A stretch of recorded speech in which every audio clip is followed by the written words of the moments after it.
So, as usual, 2 games for PlayStation 4, 2 for PlayStation 3, and 2 for PlayStation Vita for the January 2017 Instant Games Collection.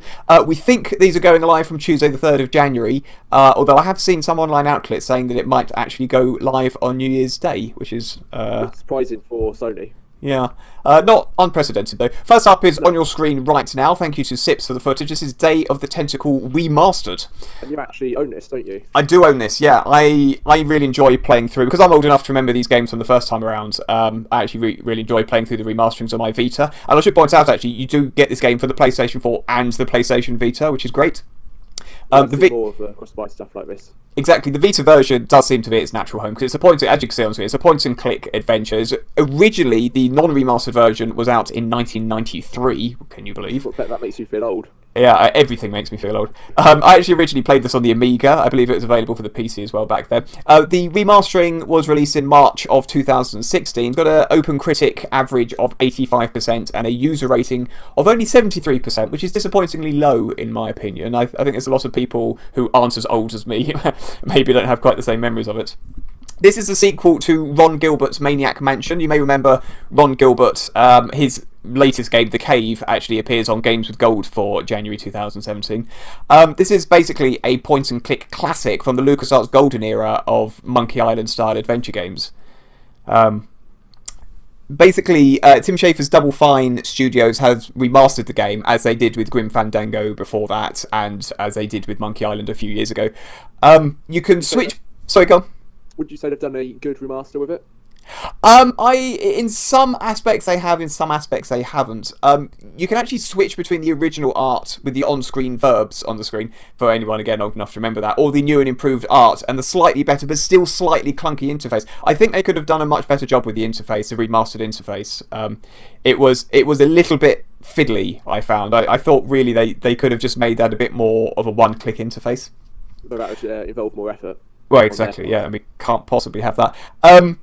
Hot tip, by the way, you can switch between the old style music and the remastered music. I would say keep the original music. It's much, much better. The new music is shocking. It's terrible. It's like they've just ran it through like a synthesized organ or something. It's terrible. You just discovered their secret. Indeed, yes. There's also an optional developer's commentary. You can switch between 3 playable characters while you're playing this game. That's actually Hoagie, the fat rocker you can see on the screen there. In a really neat time travel mechanic that's introduced, which basically involves, so Hoagie there, he goes to the past, the girl goes to the future, and Bernard, the main character, he stays in the present. And basically, when you switch between the 3 characters, you're also switching between 3 different time periods. So the puzzles that you complete span these 3 different eras. Really clever. Really clever stuff. Sound very clever. It's a very well crafted game. It's not as crazily, stupidly hard as Grim Fandango, and whisper it, it's an easy platinum. But it's satisfyingly long as well. It won't do. Anyone who's played a Telltale game recently, honestly, this is so much longer than the Telltale games.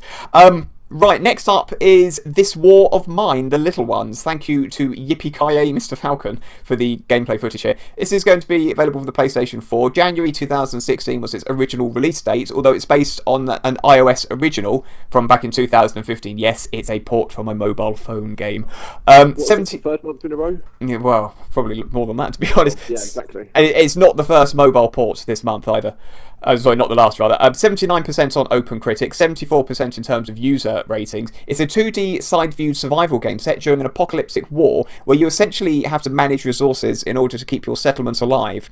There's a day-night cycle which dictates when you can safely leave your bunker. The PlayStation 4 version has the worst review scores, actually, out of all the different versions they are.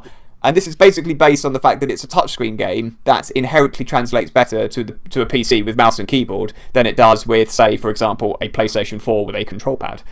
You'd seem to think it would be better on a Vita, wouldn't you? You would think that, yeah, but I don't know. They don't either. They haven't ported it to the Vita, or you're not getting that version. I don't think you can. I don't think they have actually ported it to the Vita. It's also, be warned, excruciatingly difficult. Favourite. Yeah, I love it. I love being frustrated to tears by games. First up on the PlayStation 3 this month is BlazeRush. Thank you to Combo Breaker for the gameplay footage. This is the PlayStation 3 version. Even though there is a PlayStation 4 version, it doesn't appear that you get that as part of the PlayStation Plus lineup, which is a little bit annoying. Disappointing. Yeah, November 2014 this was originally released. 66% on OpenCritic, 82% in terms of user ratings. It's an Well, at least item... the user ratings are a bit higher. Well, at least someone likes it, I guess. Yeah. I don't recall there actually being that many user ratings, so that may explain why it's quite high. One person. Yeah, the developer and One his person mum. gave it 100. Yeah. Yeah, it's an isometrically viewed racing game, like Super Skid Marks for the Amiga or Micro Machines, if that's more your era. Not as good as either, of course. It's very arcadey, lots of drifting and skidding. It includes local and online multiplayer. Always like to see local co-op games. I do enjoy those. Absolutely. Sadly, the loss of the PlayStation 4 version is particularly acute, as the PC version includes compatibility for Oculus Rift, albeit somewhat bolted on VR version. And it would have been nice to see if the PlayStation 4 version does get PSVR compatibility. It would have been nice to have seen that in PlayStation Plus, but Maybe hey, that's why never they mind. didn't do it, because they're planning on doing that. So Yeah, they wanted people to buy it for and then charging an unrealistic amount of money for it. Yeah. There's not much track variety, and it gets boring quickly. So let's move on to the Swindle. Thank you to Blitzkriegler for the footage that you're about to see on screen. PlayStation 3, PlayStation 4, and the PlayStation Vita versions of this you get. Oh, that's what we like to see. Exactly. Good cross-buy compatibility there. July 2015 this game was originally released. 70% on OpenCritic, 61% in terms of user ratings. It's a 2D side-scrolling stealth platformer with a nice steampunk-style graphical engine. The art style is very beautiful. Yeah, gorgeous to look at. Very distinctive as well, actually. It's it's quite unique in its style. And the game itself actually has quite a unique selling point as well. You carry out a number of heists, hence the name, the Swindle. Although I should point out, this isn't the first time I've seen heists carried out on a 2D platformer, because see Bonanza Brothers for the Mega Drive for that, which was about 25 odd years ago. The various components do fit together well, but guess what? It's way too hard again. Oh, what a surprise. I know. Gosh, how much we do love frustratingly difficult games. Let's move on. Azkend 2. This is the first game to be offered on the Vita this month. Well, not including the cross-buy stuff, of course. Nalio Gaming, thank you to them for this footage. Now, as I said, this is a Vita. Now, the blog didn't actually state whether we're going to get the PS4 version as well. There is a PS4 version, but we don't know if you're going to get that yet.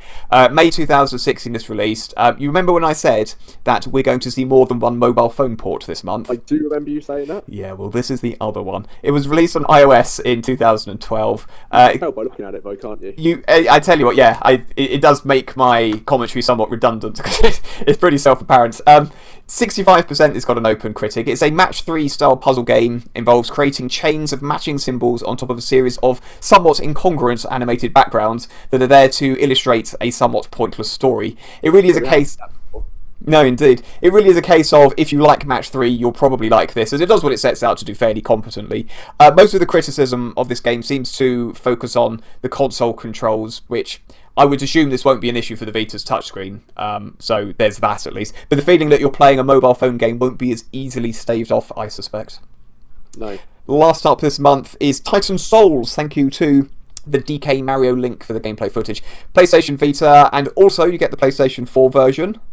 Result. Oh, that's good. We've seen a lot of that this month. Yeah, lots of cross-buy. Love to see lots of cross-buy. April 2015, this was originally released. 76% on OpenCritic, 63% in terms of user ratings.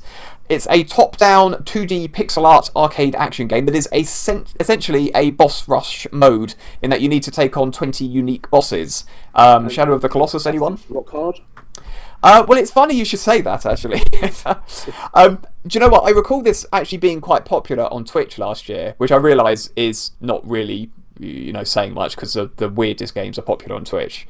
But yeah, so this was popular amongst Twitch streamers, if that means anything to you. The Vita version does seem to be the natural format for it, due to the quick go at a boss nature of the game. But you've already preempted my final point there. It's stupidly, frustratingly hard, so fuck that. Yeah, like most of the games on PlayStation Plus. Indeed. What's your pick of the month? Oh, it's got to be Day of Tentacle Remastered. Definitely Day of the Testicle for me, as I like to call it. Yeah. It is a really, really great game. It was Tim Schafer and Ron Gilbert at their peak. Obviously not quite as good as Monkey Island, but it's damn close, actually. Better game than Grim Fandango, actually, in my opinion. If you're not hardcore enough for the old-fashioned puzzling, at least play it through with a walkthrough so you can enjoy the story and humour.